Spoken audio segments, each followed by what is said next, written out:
Our group's book was Theological Bioethics, Participation, Justice, and Change by Lisa Soul Cahill. And my responsibility is to talk about reflections of what the book offers, the practice of Christian ethics for individuals.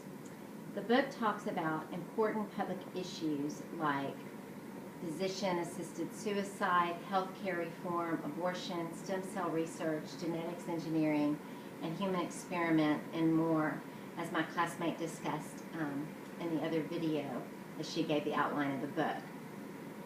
Because policymakers seem nervous to bring religious views to the table on these important issues, it's critical that we understand as individuals that our decisions and social practices can still promote Christian social change and influence, even if larger platforms are limited.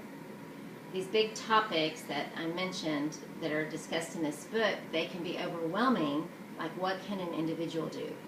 Cahill does a great job in reminding us that theologians have had a long-standing tradition of reflection on life, death, on suffering, and we've given guidance to the moral conduct and even helped shape public culture for many, many years. Even great theologians have been on presidents' committees to bring to the table these important values that are representative of so many people in our society. And we can be very influential and should not lose our voice. Even if some theologians are disenfranchised from public spheres or politics, individuals are active in civil society. And as Christians, we impact social movement and affect economy and government. Cahill says both culturally conservative and progressive religious groups have been politically active and successful in evoking social change. To begin with, an individual can have a private devotional life to God. They can have prayer, reading of the scriptures, and attend church. This shapes people's and individuals' theological bioethics according to what God has for us as Christians.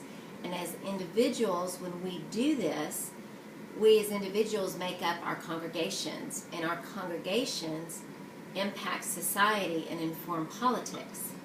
Churches can be mobilized around issues and they can have a significant voice. So you can see the progression of an individuals that make up a congregation, and then congregations can be mobilized to promote social change. Individuals in our congregations are taught and we practice love of neighbor, self-sacrifice, and preferential treatment of the poor. And this has a positive impact on society and has long been appreciated by our government and communities and cultural leaders. I thought about our own congregation at Antioch, and we have 2 drug and alcohol rehab houses.